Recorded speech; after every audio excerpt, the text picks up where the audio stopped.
Hey, salut à tous et à toutes et comment allez-vous? Écoutez, moi ça va bien. Aujourd'hui, je vous montre comment je suis passé ceinture noire sur le jeu Moko, donc le rang maximum en mode versus. Donc pour ce faire, d'abord, j'ai les petits passifs. Le passif R&B qui permet le passif RNB qui permet de se heal continuellement. Ensuite, nous avons la chaussette puante qui va faire des dégâts de zone autour de soi, donc c'est pas mal puisqu'on va jouer pique et bouclier avec pour faire vraiment des dégâts de zone sur la durée à courte portée. Et éclair instable qui permet de tirer des éclairs, 20% de chance de tirer des éclairs avec les gadgets. Donc ça va être très utile surtout avec les gadgets que j'ai. Donc c'est une combinaison de matos qui est très intéressante. Donc en gadgets, on a la dague piquante qui permet de se ruer sur un ennemi, peu importe, infliger des dégâts, et qui lui fait subir 25% de dégâts supplémentaires des armes, des gadgets, des passifs et des familiers. Donc ça va être super important. On a le multi-zap qui zappe 12 fois, qui fait énormément de dégâts quand il y a un seul ennemi dans la zone. Donc on va plutôt privilégier le 1 contre 1. Et le taser à monstre qui lui inflige aussi beaucoup de dégâts et qui a un court cooldown, donc environ 6 secondes je crois, on peut l'utiliser tous les 6-7 secondes de souvenir. Ouais voilà, 6 secondes, 6 délai de récupération, voilà 6 secondes. On a les piques boucliers, donc voilà, qui permet de tanker un peu plus. Et sans plus tarder, voilà, je suis ceinture marron et là je vais passer la ceinture noire en live avec vous. Enfin, c'est une voix off, mais voilà. Je vais vous montrer que je peux être premier assez facilement avec ce stuff. Donc l'idéal, ça va être tout d'abord de farmer des petits points, donc des petits mobs. Donc les petits groupes de mobs, ça va être cool. Puisque vous avez les chaussettes puantes, plus le passif de pique et bouclier qui permet de tanker et de subir. Plus vous subissez d'attaques et plus vous chargez votre jauge qui fait votre attaque spéciale en fait. Donc en fait, au début, on va simplement farmer les petits mobs.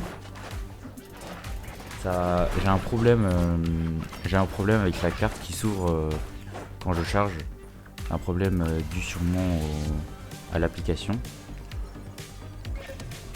Tranquillement, là, on va se diriger vers le centre. Et vous voyez, toutes les petites bestioles qui vaut 1 point. Les chevaliers ça vaut un peu plus de points. On voit qu'il y a le boss juste à côté de moi. Donc j'ai la vision sur le sauterage, je peux voir sa vie. Et je vois que il n'y a personne sur le sauterage actuellement. Je suis juste à côté de lui en train de farmer les chevaliers. Donc évidemment les chevaliers qui donnent un peu plus de points que les bestioles parce qu'ils sont un peu plus tanky. On n'hésite pas à utiliser le taser puisque on peut l'utiliser toutes les 6 secondes. Pareil, la ruée, on est à 10 secondes. Donc tranquillement on va farmer les points. Et je vois que là il n'y a personne au centre. Qu'est-ce que je décide de faire? Il n'y a personne au centre. Je décide de finir le crasher.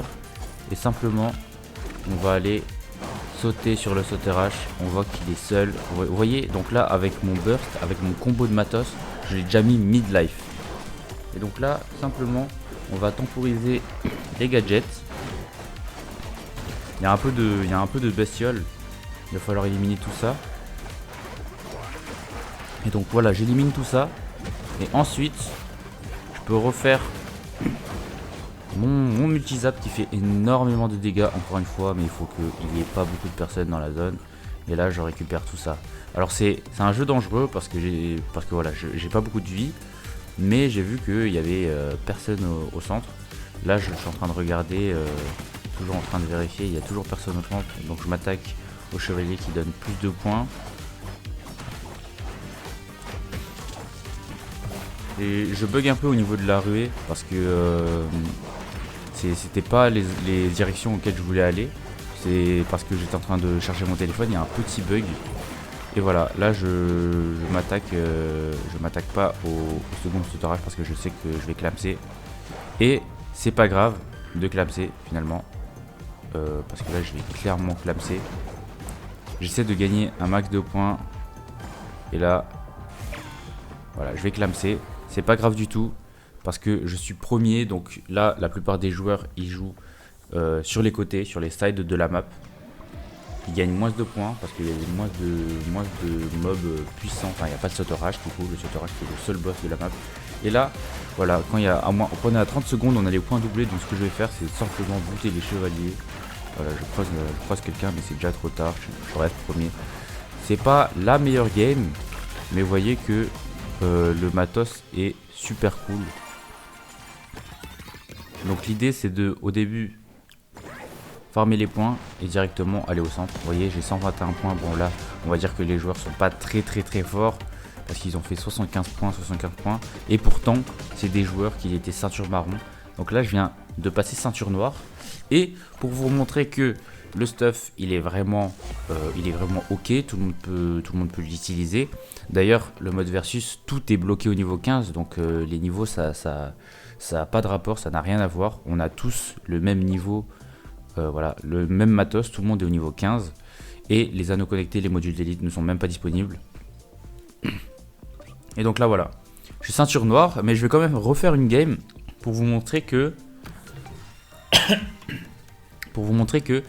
en fait le stuff il est valide quoi.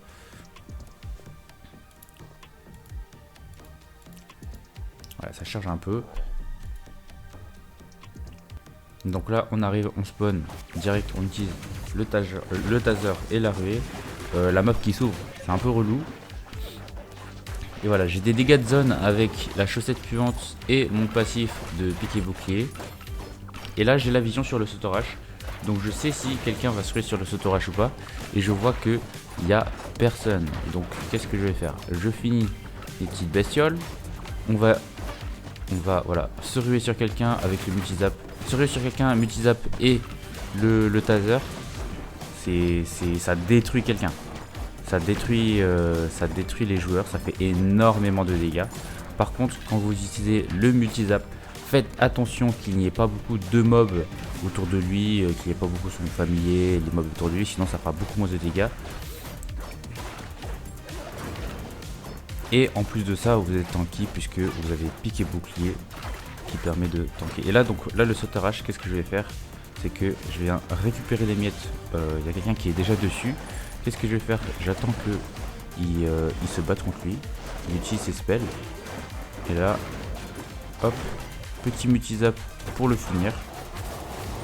On va essayer de récupérer les points puisque faut faire attention parce que même si vous tuez les mobs, après ça, il faut récupérer les points.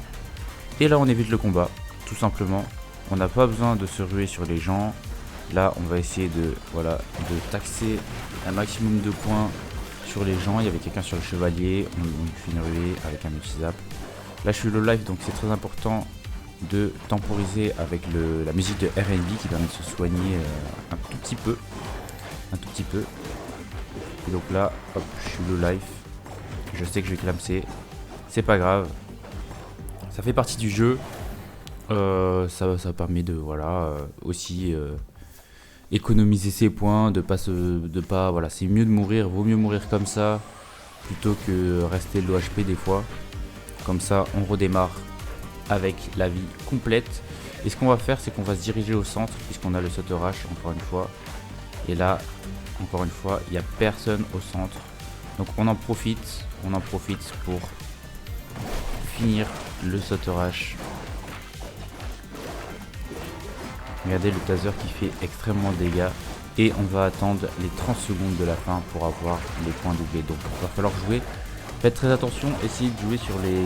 Quand vous voyez qu'il reste à peu près 30 secondes sur la pendule, s'il reste 35-40 secondes, essayez de temporiser un max, même si vous affrontez des chevaliers, pas forcément le Sotorach, mais des chevaliers, des crashers, etc.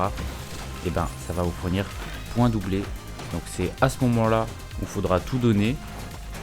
Et donc là, vous voyez, encore une fois, je finis premier avec plus de 200 points. Et voilà, c'était mon matos à moi. Il y a plusieurs builds. Moi, je vous ai montré ce build-là, ce build un peu tank single shot avec un peu d'AOE, avec chaussettes puantes et bouclier. Comme vous pouvez le voir, voilà, c'est chaussettes puantes qui fait le plus de dégâts sur cette game avec pique et bouclier. Et le reste, ça va être uniquement des dégâts sur une seule cible. Donc c'est très intéressant. Merci d'avoir regardé la vidéo. Je vous dis bon courage pour ceux qui veulent faire des versus solo. Et sur ce, moi je vous dis à la prochaine.